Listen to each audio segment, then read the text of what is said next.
না আমি প্রবাসী বিয়া করব। আমি বাংলাদেশে কোনো রিলেশন করব না। যে বিয়া করব সত্যিকারের যে ভালোবাসবো সে ভালোবাসার মানুষই নিমু।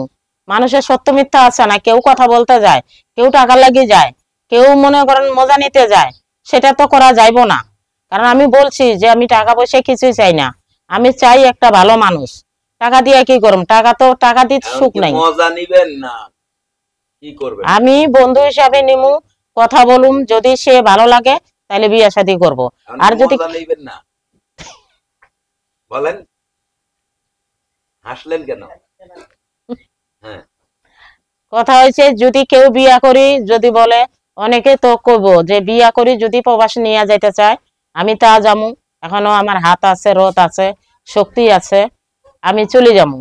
আর যদি বলে না সে এই জায়গায় করবো, কিন্তু আমি আগেও বলছি এখনো বলি যে আমি ভালো একটা মানুষ চাই, সে ভালো মনে আইতে হইব। ওই মনের ভিতরে শয়তানি, মনের ভিতরে এটা, কিন্তু বউ থাকলে তো আমি বিয়া শাদী বমু না। এখন প্রবাসী বিয়ে করবেন না দেশি বিয়ে? না আমি প্রবাসী বিয়া করুম, আমি বাংলাদেশে কোনো রিলেশন করুম না।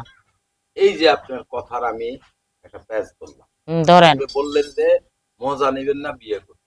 প্রবাসীরা তো একটু বউয়ের আদর ভালোবাসা একটু মজা নিতে চায়। আপনি যদি মজাই না করেন তাহলে কি মজা তো যে বিয়া করব আর যে মনে করেন প্রবাসী ফোন দিব, সে তো নিজেই বুঝে যে তার আনন্দ ফুর্তি আদর ভালোবাসা যা লাগবো সেটা আমি উজাড় করে দিব।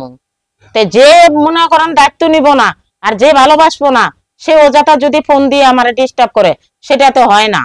যে হয় আমারে যেমন বাংলাদেশ থেকে ফোন দিয়া বলে আমি বিয়া করুম, হ্যান করুম, তেন করুম, এগুলা বুয়া। ওই যে জুতা সেলাই উইও আহে, রিক্সা চালাই উইও আহে, মাছ বেচে উইও আহে, এরকম তো মানুষ আমি চাই নাই। আমি চাই সে সারাদিন কাম করি, আমার আধা কেজি চাইলে আনি দিব, আমি খাই, গাছতলা থাকুম। আমি তার টাকা পয়সা চাই না, বাড়ি গাড়িও চাই না। গাছতলায় থাকবেন না বেলতলায় থাকবেন? ওই বেলতলায় থাকুম। হ্যাঁ বেলতলায় থাকুম, যাতে তাও মানুষ যাতে না কইতে পারে যে জামাই লইয়া যদি বেলতলা থাকি, তাহলে কেউ কইতে পারবো না বলে না একাই বেলতলা থাকতে আছে। জামাই লই থাকলে সবাই কব যে না জামাই লইয়া আছে, কারণ আমার ঘর বাড়ি নাই। আমি জামাই লইয়া বেলতলা থাকুম, সমস্যা কি? আমার তো ঘর বাড়ি নাই, আমি তো একটা মানুষ নিরাশ্রয়, আমার কোনো আশ্রয় নাই। আচ্ছা, তো আপনার এখন বয়স কত? আমার 33 বছর। আপনি কত বছরের হলে স্বামী হিসেবে? আমি স্বামী হিসাবে তারে গ্রহণ করুম 40 বছর কিংবা 50 হোক, 60 হোক, ছেলেরা তো বুড়া হয় না। 60 বছর হোক, সমস্যা নাই। এখন গড়ে পড়তে তো মানুষ বাঁচে 60-70 বছর, বাঁচে এখনো। যার হায়াত আছে আল্লাহর কাছে দোয়া করি, যার হাত বেশি আছে সে ঠিকই বাঁচে, যার হায়াত নাই। কি হইছে? আমার আগের হাজবেন্ড মারা গেছে। কিভাবে? স্ট্রোক করছে। বয়স কত ছিল? বয়স ছিল 40। তখন আপনার বয়স কত ছিল? তখন আমার বয়স ছিল 25। এখন আপনার 33, এখন চান 60 বছর।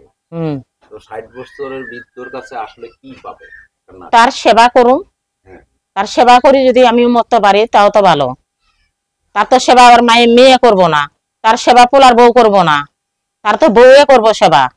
ঠিক না, আগলো মুতলো, তার তো লুঙ্গি পাল্টাইতে তো ছেলের বউ আইব না। আত্মীয় স্বজনেরা তো মনে করেন কেউ পাল্টা পাল্টি করবো না, তার ঘরের বউ তো আর ফালাই দিয়ে যাইতে পারবো না। তার ঘরের বউ নিশ্চয়ই অবশ্য আগলে মুতলে ঘরের বউ যাই পাঞ্জা করে ধরি, মুছবো, ধোয়াইবো, গোসল করাইবো। আচ্ছা, তার মানে আপনি সেবা করতে চান একজন বয়স্ক লোক। আপনার সাথে